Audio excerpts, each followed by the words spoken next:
ಕೊಟ್ಟೆ ಕೇಸ್ ದಾಖಲು ಎಂದು ಪತ್ರಕರ್ತರಾದ ನಿಂಗರಾಜ ಅತನೂರ ಮತ್ತು ಶಿವಕುಮಾರ್ ಬಿರಾದಾರ ಆರೋಪದ ಹಿನ್ನೆಲೆಯಲ್ಲಿ ಇಂದು ಸಿಂದಗಿ ಪಟ್ಟಣದ ಪ್ರವಾಸಿ ಮಂದಿರದಲ್ಲಿ ನಡೆದ ಪತ್ರಿಕಾಗೋಷ್ಠಿ ಕುರಿತು ಮಾತನಾಡಿದ ಪತ್ರಕರ್ತ ನಿಂಗರಾಜು ಅತನೂರ, ಸಿಂದಗಿ ತಾಲೂಕು ಸಾರ್ವಜನಿಕ ಸರ್ಕಾರಿ ಆಸ್ಪತ್ರೆಯ ಕೆಲ ವೈದ್ಯರು ಹಾಗೂ ಸಿಬ್ಬಂದಿಗಳು ತಮ್ಮ ಕರ್ತವ್ಯ ಲೋಪವನ್ನ ಮುಚ್ಚಿ ಹಾಕಿಕೊಳ್ಳಲು ನಮ್ಮ ಮೇಲೆ ಹಲವು ಆರೋಪಗಳನ್ನು ಹೊರಿಸಿ ಸಿಂದಗಿ ಪೊಲೀಸ್ ಠಾಣೆಯಲ್ಲಿ ಕೊಟ್ಟಿ ಪ್ರಕರಣ ದಾಖಲು ಮಾಡಿದ್ದಾರೆ ಎಂದು ಆರೋಪಿಸಿದರು. ನಾವು ಆಸ್ಪತ್ರೆಯ ಸಿಬ್ಬಂದಿಗಳ ಜೊತೆ ಅಸಭ್ಯವಾಗಿ ವರ್ತಿಸಿದರೆ ಆಸ್ಪತ್ರೆಯ ಸಿಸಿ ಕ್ಯಾಮೆರಾಗಳು ಚೆಕ್ ಮಾಡಿ ತನಿಖೆ ಮಾಡಲಿ ಎಂದರು. ಪತ್ರಕರ್ತ ಶಿವಕುಮಾರ್ ಬಿರಾದಾರ ಮಾತನಾಡಿ, ಆಸ್ಪತ್ರೆಯ ಕೆಲ ವೈದ್ಯರು ಸಿಬ್ಬಂದಿಗಳು ಆಸ್ಪತ್ರೆ ಚಕ್ಕರ್ ಹೊಡೆದು ಸಂಬಳ ತೆಗೆದುಕೊಳ್ಳುತ್ತಿದ್ದಾರೆ. ಮಾಹಿತಿ ಹಕ್ಕಿನಲ್ಲಿ ಸರ್ಕಾರಿ ವೈದ್ಯರ ಬಯೋಮೆಟ್ರಿಕ್ ಹಾಜರಾತಿ ಮಾಹಿತಿಯನ್ನ ಕೇಳಿದಾಗ ಚಿಕ್ಕ ಮಕ್ಕಳ ತಜ್ಞ ಡಾಕ್ಟರ್ ರಾಜಶೇಖರ್ ಸಿಎಸ್ ಎಂಬ ವೈದ್ಯರು 1 ವರ್ಷದಲ್ಲಿ 150 ದಿನ ಗೈರಾಗಿದ್ದು, ರಾಠೋಡ್ ಎನ್ನುವವರು 77 ದಿನ ಮತ್ತು ಗಣತಿ ಎನ್ನುವುದು 58 ದಿನ ಹಾಗೂ ಮುಖ್ಯ ವೈದ್ಯಾಧಿಕಾರಿ ಸಿಎಂಒ ಆದಂತಹ ದೇಶ್ಮುಖ್ ರವರು 1 ವರ್ಷದಲ್ಲಿ 217 ದಿನ ಗೈರಾಗಿದ್ದರೂ ಕೂಡ ಸಂಬಳ ತೆಗೆದುಕೊಂಡಿದ್ದಾರೆ. ಮತ್ತು ರಾಜ್ಯ ಮಹಿಳಾ ಆಯೋಗದ ಅಧ್ಯಕ್ಷೆ ನಾಗಲಕ್ಷ್ಮಿ ಚೌಧರಿಯವರು ಆಸ್ಪತ್ರೆಗೆ ಭೇಟಿ ನೀಡಿದ ಸಂದರ್ಭದಲ್ಲಿ ಆಸ್ಪತ್ರೆಯಲ್ಲಿ ಗರ್ಭಿಣಿಯೊಬ್ಬರ ಸಾವು ಆಗಿರುವುದನ್ನು ಮುಚ್ಚಿ ಹಾಕಿರುವುದನ್ನು ಮತ್ತು ಆಸ್ಪತ್ರೆಯ ಅವ್ಯವಸ್ಥೆ ಬಗ್ಗೆ ಪ್ರಸ್ತಾಪಿಸಿದಾಗ ಅವರು ಕೂಡ ಆಯುಕ್ತರಿಗೆ ಪತ್ರ ಬರೆಯುವುದಾಗಿ ಹೇಳಿದ್ದರು.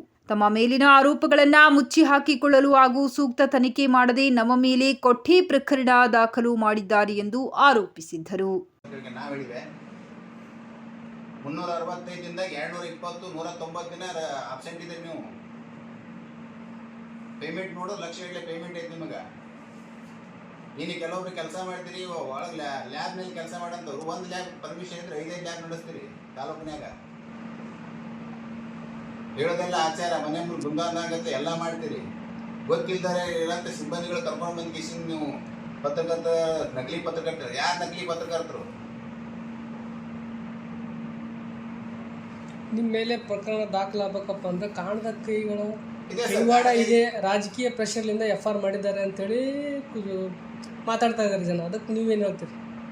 ಇರ್ಬೋದು, ಅದ್ರಾಗ ಏನಿಲ್ಲ ರೀ, ಇರ್ಬೋದು. ಯಾಕಪ್ಪ ಅಂದ್ರೆ ಮಾಜಿ ಶಾಸಕರ ಬಳಿ ಇವ್ರು ಹೋಗ್ಯಾರ. ನಮ್ಮ ವಿಷಯ ಇಟ್ಕೊಂಡು ಹೋಗಿಲ್ಲ ಅವರು, ನಮ್ಮ ವಿಷಯ ಇಟ್ಕೊಂಡು ಹೋಗಿಲ್ಲ. ಯಾರೋ ಅವ್ರಿಗೆ ಬೈತಾ ಇದ್ದಾರೆ, ಹರಾಸ್ಮೆಂಟ್ ಕೊಡ್ತಾರೆ ಅಂತೇಳಿ ಹೋಗ್ಯಾರತ್ತ ಅವರು. ನಾವು ಅಂತೇಳಿ ಹೋಗಿಲ್ಲ ಅವರು, ಒಬ್ಬ ವ್ಯಕ್ತಿ ಅಂತ ಹೋಗ್ಯಾರ. ಆದರೆ FIR ಒಳಗಡೆ ಪತ್ರಕರ್ತರು ನಮ್ಮಿಬ್ಬರು ಹೆಸರು ಹೆಂಗೆ ಬರ್ತೀವಿ? ಬೈದವ್ರು ಯಾರಲ್ಲಿ? ಅದು ತನಿಖೆ ಮಾಡಲಿ. ನಾವು ಪತ್ರಕರ್ತರಾಗಿ ಏನಾದರೂ ನಾವು ತೊಂದರೆ ಕೊಟ್ಟಿದ್ದು ಮಾಡಿದ್ದಪ್ಪ, ನಮ್ದೊಂದು ಸಂಘ ಅದ, ಸಾಕಷ್ಟು ಹಿರಿಯ ಪತ್ರಕರ್ತ.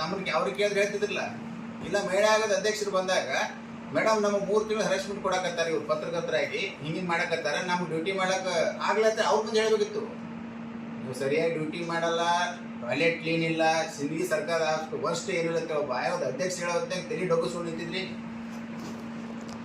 ಅವ್ರು ಕಮಿಷನರ್ ಲೆಟರ್ ಬರೀತೀನಿ, ನಿಮ್ಗೆ ನಿಮ್ಮ ಮೇಲೆ ಆಕ್ಷನ್ ತಗೋತೀನಿ ಅಂದ ಕೂಡಲೇ ನೀವು ಸಿಕ್ಕಾಕೋತೀನಿ ಗೊತ್ತಾದ ಕೂಡಲೇ ನಮ್ಮನ್ನು ತಗಲಾಕ್ಬೇಕಾದ್ರೆ ನಮ್ಮ ಮೇಲೆ FIR ಮಾಡಿದ್ರಿ ನೀವು. ಯಾಕಂದ್ರೆ ಮಾಹಿತಿ ಕೇಳಿದ್ವಿ ನಾವು, ಇರುಳಿದ್ದೇನು ಕೇಳಿದಿಲ್ಲ ನಿಮ್ಮನ್ನು. ಮಾಡಿ ನಿಮ್ಮನ್ನು ಯಾರು ಬೈದಿದ್ದಾರೆ, ನಿಮ್ಗೆ ಯಾರಾದ್ರು ಫೋನ್ ಹಚ್ಚಿ ಬೈದಿದ್ರು, ನಿಮ್ಗೆ ಹರಾಸ್ಮೆಂಟ್ ಅಂಥವ್ರ ಮೇಲೆ ನೀವು ಆ್ಯಕ್ಷನ್ ತಗೋತೀರ, FIR ಮಾಡಿಸ್ರಿ. ನಮ್ದು ಇದರಲ್ಲಿ ಏನು ಪಾತ್ರ ಐತಿ ತನಿಖೆ ಮಾಡಬೇಕು. ಇವ್ರ ಮೇಲೆ ಇಮಿಡಿಯೇಟ್ಲಿ ನಾವು ಕೊಡೋಂಥ ಇವರು 4 ಜನ ಡಾಕ್ಟ್ರುಗಳು 3 ಜನ ನಾವು FIR ಮಾಡ್ಬೇಕತ್ತೀವಿ. ಇವ್ರ ಮೇಲೆ FIR ಆಗಬೇಕು.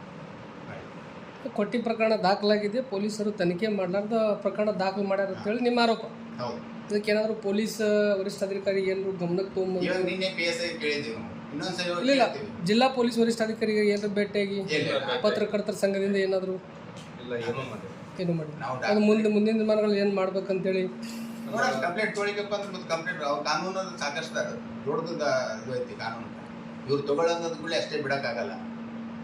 FIR ಆಗುತ್ತೆ, ಅದೊಂದು ಪ್ರೊಸೀಜರ್ ಐತೆ. ಅದ್ರ ಪ್ರಕಾರ FIR ಮಾಡಕ್ಕೆ ಬರ್ತೈತಿ, ಮಾಡೋಣ. ಆದರೆ ನಮ್ಮ ಮೇಲೆ 3 ಗಂಟೆ ಒಳಗಡೆ FIR ಮಾಡಿದವರು ನಾವು ಮಾಡ್ರಿ ಅಂದಾಗ ಯಾಕಾಗಲ್ಲ? ಈಗ ಅಧಿಕಾರಿಗಳೊಂದು ಕಾನೂನು, ಸಾಮಾನ್ಯ ಜನರಿಗೊಂದು ಕಾನೂನು. ಈಗ ನೀವು FIR ಇದಕ್ಕೇನು ನೀವು ಇಲಾಖೆ ನಮಗೂ ತೊಂದರೆ ಆದಾಗ ಎಲ್ಲರೂ ಬಂದಿರ್ಬೇಕಂತೇಳಿ ಅವ್ರನ್ನೆಲ್ಲ ಇರೋಂಥ ಕೆಲಸ ಮಾಡೋದು ಸುಮಾರು ಜನ ಕರ್ಕೊಂಡ್ಬಂದು ಇಲ್ಲಿ ಮನೆಗೆ ಕೂಡ ಕರ್ಕೊಂಡ್ಬಂದಿದ್ದಾರೆ. ಅದ್ರೊಳಗಡೆ ಒಬ್ಬ ಡಾಕ್ಟರ್ ಬರಬೇಕಾದ್ರೆ ಅವತ್ತು ನಮ್ಮ ಶಿವಕುಮಾರ್ ಬೈಕ್ ಮೇಲೆ ಹೋಗ್ಬೇಕಾದ್ರೆ, ಸರ್ ನಮ್ಗೆ ಸ್ಟೇಷನ್ ತನಕ ಡ್ರಾಪ್ ಕೊಡ್ರಿ ಅಂತ ಒಬ್ಬ ಡಾಕ್ಟರ್ ಕೇಳ್ತಾರೆ. ಎಲ್ಲಿಗೆ ಹೊಂಟ್ರಿ ಕೇಳೋಣ, ಅಲ್ಲೇನೋ ಮನೆಗೆ ಕೊಡ್ತಾರೆ ಅಂತ ಹೇಳ್ರಿ. ಅವ್ರು ಮನೆಗೆ ಕೊಡೋದು ಕೇಸ್ ಮಾಡಕ್ಕೆ ಕೊಟ್ಟಿದ್ದು ನಮ್ಮ ಮೇಲ್ಗಡೆನೆ. ಅದಕ್ಕೆ ಅವರು ಉದ್ದೇಶಪೂರ್ವಕವಾಗಿ ಮಾಡಿದ್ದಿದ್ದು. ತನಿಖೆ ಆಗಲಿ, ನಮ್ಮ ಹತ್ರ ದಾಖಲೆ ಇದ್ದು ನಾವು ಸಲ್ಲಿಸ್ತೀವಿ, ಅವ್ರ ಹತ್ರ ದಾಖಲೆ ಇದ್ದು ಅವ್ರು ಕೊಡಲಿ.